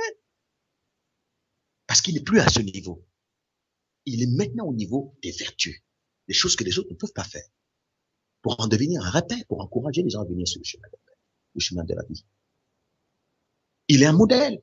C'est pour ça qu'il paye ses impôts. Comme Paul dit, c'est pour ça que vous devez payer vos impôts. Payez vos impôts. Puisque vous n'êtes pas attaché à l'argent. Payez donc. Payez. Vous n'êtes pas attaché à l'argent. Démontrez-le dans votre utilisation des ressources que vous avez. Payez-les. Et pas vous dire non, l'argent du juste n'est consacré que pour le royaume. Je ne paye pas les impôts. C'est pour ça. Parce que si je paye les impôts, je participe à la construction du monde. Quand tu ne payes pas, on va découvrir que tu n'as pas payé. On va te mettre en prison. Et c'est pas au nom de la foi, c'est au nom de ton ignorance et au nom de ton inconscience et au nom du fait que tu es gouverné par un autre esprit. Tu payes tes impôts. Comme ça permet que tu n'as pas une situation bizarre. Tu n'es pas vu comme quelqu'un de bizarre. Tu les payes. Ça facilite une communication avec les autres. Et tu peux leur annoncer. Toi, tu ne payes jamais tes impôts. Tu voles les bus. Tu passes ton temps à violer le code de la route. Tu violes. En route, dès que tout le monde s'arrête, c'est toi qui passes. On dit, c'est le disciple de Yeshua. Le voilà. C'est voilà les vrais disciples de Yeshua. Les voilà. Les voilà, les vrais disciples. Après, dire, c'est des charnels, ils ne comprennent pas les choses de l'esprit. Ils ne comprennent pas que le vrai code de la route, c'est la route de l'esprit ou quand tu violes le code de la... Vraiment, je vous assure, je parle comme ça, mais mes bien-aimés, que le Père nous aide à comprendre la spiritualité dans sa simplicité. Dans sa simplicité. Tu passes, tout le monde voit. Après, quand tu as fini de violer, c'est toi qui vas organiser une rencontre là-bas pour dire, vous savez, le Messie Yeshua, on dit violeur du code de la route. Quel Messie Yeshua? Tu parles de quel? Tais-toi, ferme ta bouche, tu ne connais pas Yeshua. Tu n'arrives même pas à respecter le petit code de la route et tu veux me parler des choses du royaume. Attention, mon frère, de ce nom. Non, vous ne comprenez pas, vous êtes charnel. Eux, ils ne comprennent que comme ça. C'est ça le problème. Le problème, c'est qu'eux, ils ne comprennent que comme ça. Et c'est au milieu d'eux que tu es obligé de vivre la vie. Et ta vie doit les édifier. Tu vas faire comment? Parce qu'eux, ils sont bouchés comme ça. Donc, ces petites choses, le vrai disciple, il les respecte. Il les respecte. Parce qu'il aime les autres. Il ne veut pas les scandaliser. Son souci, ce n'est pas d'être sauvé seul, mais que son salut soit mis au service des autres. C'est pourquoi il va respecter ce qu'il a respecté. Pour faciliter une communication. Pour faciliter une communication. C'est ça, mes bien-aimés. Donc, nous continuons. Il dit donc, à ce verset, cela représente les actions justes de ceux qui appartiennent à Dieu. Parce que toute action que je fais en vue de favoriser la manifestation des vertus, le Père considère cela comme juste parce que ça vient servir la justice. À partir de ce moment, il n'y a plus rien que je fais de moi-même et que rien que je fais qui soit pour rien. Parce que tout contribue désormais pour le travail que le Père vient réaliser dans les hommes afin de libérer les autres. Amen. Heureux les invités au festin des noces de l'agneau. Il y a une parabole que le Messie a prise. Je pense dans ce de Matthieu, on peut chercher la référence où on parlait des noces de l'agneau. Et quelqu'un qui s'est retrouvé sans le vêtement de fête. Mais bien aimé, recherchons le vêtement de fête. Ce vêtement que le Père vient nous donner pour que nous ayons part aux noces de l'agneau. le vêtement des vierges sages. Ok, on va survoler verset 11 jusqu'au du verset 10.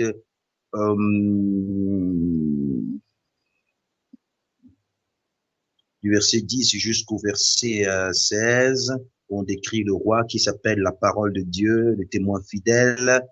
On va au verset 17, où on parle du grand festin des charognards, venir assembler tout ça afin de dévorer la chair des rois.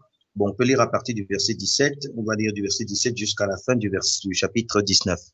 Lecture, s'il vous plaît.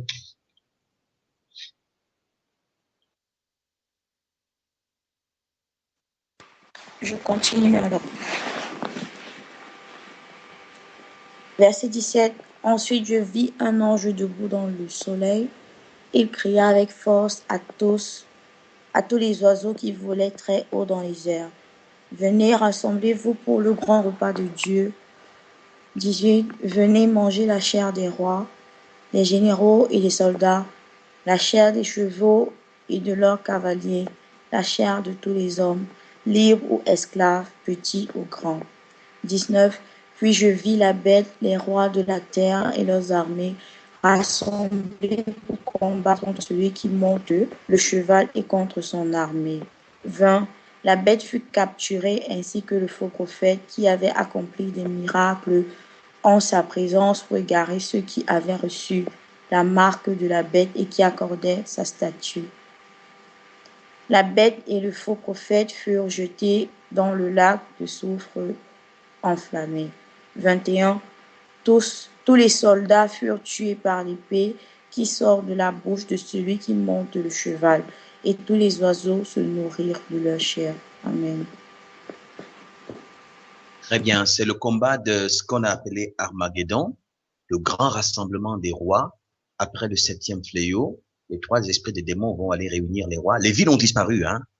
Les montagnes ont disparu. Ils vont aller réunir les rois dans le lieu appelé Armageddon en hébreu. Et effectivement, ce sera le combat pour qu'ils s'opposent, parce que effectivement, c'est là qu'on dit, c'est le moment où les noces, le mariage va se réaliser, puisque c'est ici même sur la terre que les choses vont commencer. On parle du règne du millénium qu'on va voir au chapitre 20. Donc, et puis ces rois seront donc tués. D'abord, c'est là que la bête et le faux prophète seront jetés dans le temps de feu et de soufre qu'on a appelé enfer. Et les rois de la terre seront tués, et tous les généraux et tout ça, tous ceux qui étaient dans l'armée seront tués. Ça ne veut pas dire que toutes les populations de la terre ont disparu. Il reste encore un peuple que nous allons voir dans le chapitre 20 un peuple qui s'appelle Gog et Magog, qui est le dernier peuple de Satan sur la terre, mais qui sera inoffensif. Parce que la bête sera jetée dans les temps de feu et de soufre. Les généraux seront tués. Donc, ceux qui sont allés en guerre en armée seront détruits, tous décapités. Il restera un peuple. Ma sœur Vanina, tu peux lire le verset 1, au verset 4 du chapitre 20, s'il te plaît. Ok, d'accord.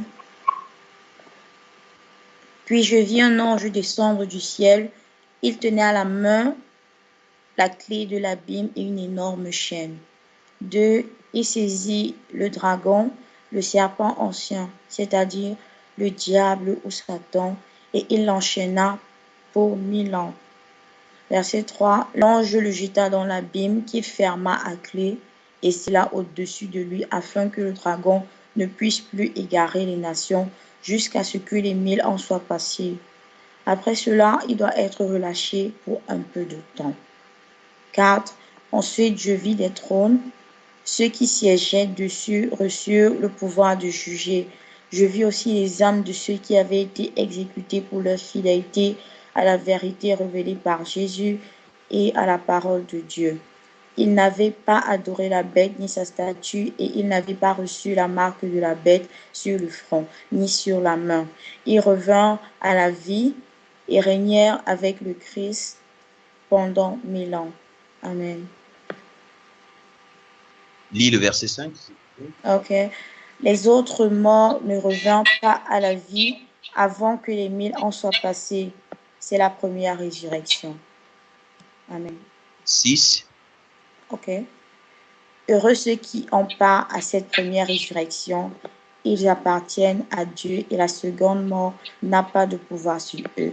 Ils seront prêtres de Dieu et du Christ et ils régneront avec le Christ pendant les 1000 ans. 7 et 8. Ok.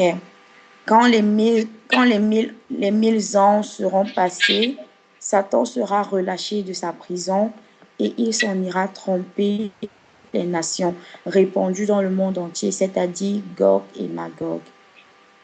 Il les rassemblera pour le combat et ils seront aussi nombreux que les grains de sable au bord de la mer. Les voici qui s'avancent sur toutes les...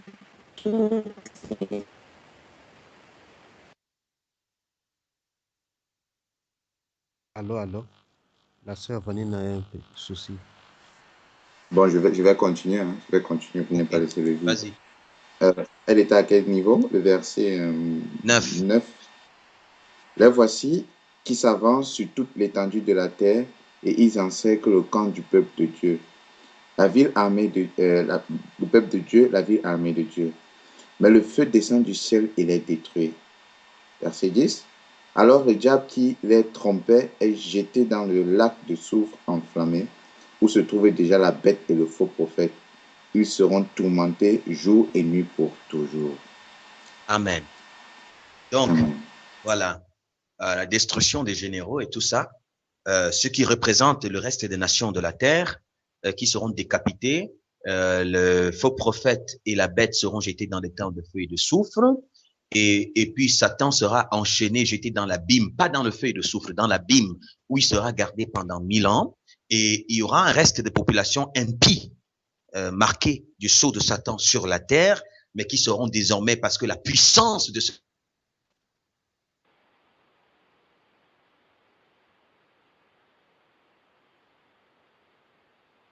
Amen. va descendre avec, le maître va descendre avec les saints, avec ceux qui ont été enlevés. Ok, Vanina est revenu. Amen. Voilà, le maître va descendre avec les saints, ceux qui ont été enlevés, pour un règne de 1000 ans. Et c'est pour ça qu'on a parlé tout à l'heure de première résurrection. Je ne sais pas, parce que dans cette version, au verset 4, on dit... ensuite, je vis des trônes, on remis le jugement entre les mains de ceux qui y prirent place. Je vis aussi les âmes de ceux qui avaient été décapités à cause du témoignage rendu par Jésus et à cause de la parole de Dieu. Je vis encore tous ceux qui n'avaient pas adoré la bête ni son image et qui n'avaient pas reçu sa marque sur leur front et sur leurs mains. Ils revinrent à la vie et régnèrent avec le Christ pendant 1000 ans. 5, c'est la première résurrection. Les autres morts ne revinrent pas à la vie avant la fin des 1000 ans. Heureux et saints ceux qui ont part à la première résurrection. Ça, c'est au verset 6. La seconde mort n'a pas prise sur eux. Ils seront prêtres de Dieu et du Christ et ils régneront avec lui pendant 1000 ans. Donc, pendant 1000 ans, ceux qui ont eu part à la première résurrection, les morts dans le Seigneur, qui l'ont retrouvé dans les airs, et ceux qui ont été enlevés, viennent donc s'établir pendant 1000 ans. Il y aura un camp des consacrés d'Élohim, la nouvelle Jérusalem, là où il y a ce qu'on appelait, vous avez entendu parler du grand sabbat, là où vraiment le millénium, là où le mariage des noces se passe pendant 1000 ans sur la terre. Satan est dans les abîmes pendant 1000 ans enchaîné. La bête et le faux prophète sont déjà dans les temps de feu et de soufre pour la condamnation éternelle. Gog et Magog constituent le peuple de Satan qui reste sur la terre et qui va subir le règne de 1000 ans des consacrés d'Élohim. Vous voyez? Bani n'en a pas de son. Amen. Donc, il va subir le règne de 1000 ans des consacrés d'Élohim. En fait, ce peuple-là, c'est là que le peuple consomme les noces avec l'agneau. Pendant 1000 ans, sur cette terre, le peuple de Satan va souffrir de ce règne de 1000 ans. Vous savez ce qui va faire souffrir ces gens? Parce qu'ils vont se rendre compte qu'ils ont été dupés par Lucifer. Ils vont se rendre compte qu'ils ont été dupés par Lucifer. La vie des justes sera un jugement vivant pour eux. Ils seront impuissants parce que, et c'est là que s'accomplit la parole, dit, toutes les nations de la terre leur seront soumises. C'est là maintenant. Pendant 1000 ans, toutes les nations de la terre leur seront soumises. Maintenant, à la fin des 1000 ans, Satan sera relâché pour très peu de temps. Il va aller agiter Gog et Magog parce qu'il constitue la puissance du péché.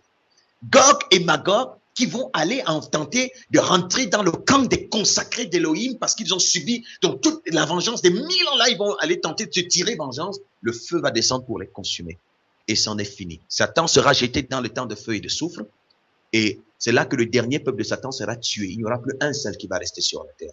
Et nous entrons donc au jugement final et à la fin de la terre et des cieux que nous verrons demain pour finir cet enseignement que nous verrons demain avec dans le chapitre 21.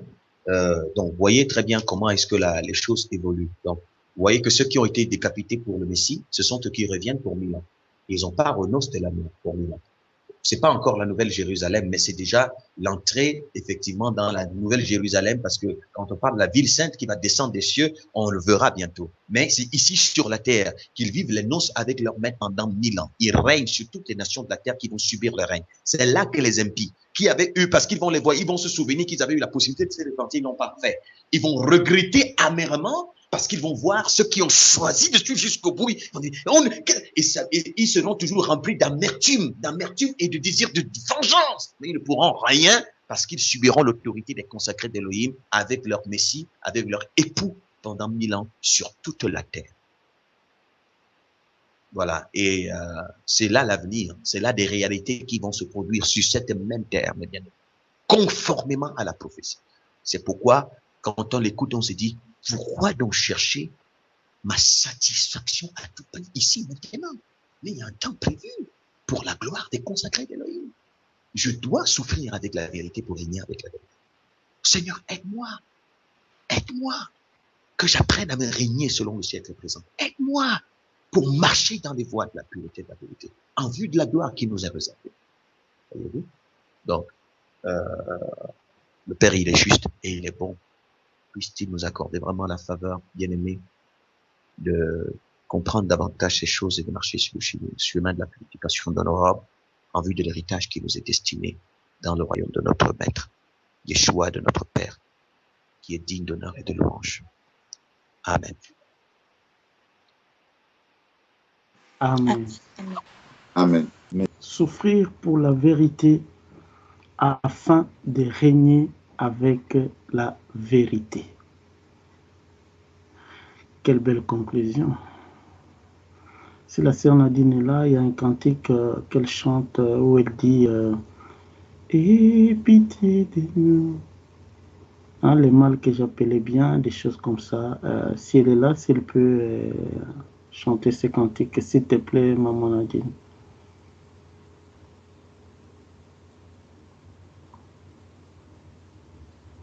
Elle est là. Elle se rappelle du cantique ou pas? Parce que j'ai que des mimes là. Tu sais quel cantique, Valère? Où elle dit est-ce que c'est celui-ci, Valère? Valère, est-ce que c'est celui-ci? Toi de qui j'ai eu peur. Exactement, mes beautés. Exactement. Toi de qui j'ai eu peur, que j'ai pris pour l'imposteur, contre qui j'ai longtemps combattu, et même que j'ai haï, je découvre que tu es amour, que tu ne penses qu'à mon bien. Aie pitié de moi, je veux te connaître. Oh Yahvé, aie pitié de moi, je veux te connaître. J'ai appelé le bien mal et la sagesse folie. J'ai embrassé la pauvreté et rejeté la richesse. J'ai vénéré la créature et méprisé le Créateur. Aie pitié de moi, je veux te connaître. Oh Yahvé, aie pitié de moi, je veux te connaître. Je veux demeurer dans ta grâce. Je n'ai rien à donner, ni rien à te prouver. Je viens m'humilier devant ta face. Tu me connais si bien, je ne te cache rien. Il n'y a que toi seul, ô mon Yeshua, qui est connu mes craintes et mes frayeurs. Il n'y a que toi seul, ô mon Yeshua, qui d'un regard vient apaiser mon cœur. Je chéris en moi ta parole, elle me parle de toi, elle fortifie ma foi. J'apprends à prier tes prières. Lorsque tu as parlé, je ne peux plus douter. Il n'y a que toi seul, ô mon Yeshua, qui est connu mes craintes et mes frayeurs.